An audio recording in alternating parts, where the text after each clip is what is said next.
Hindi lahat ng luha ay kahinaan.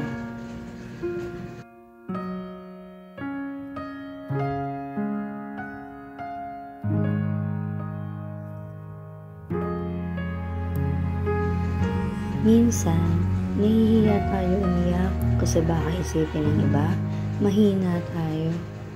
Pero hindi lahat ng luha ay kahinaan.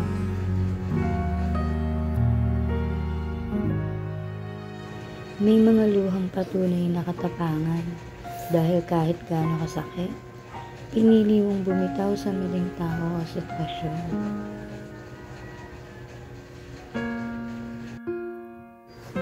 At minsan, yung luha na pinakawalan mo, yun din ang simula ng pagaling mo.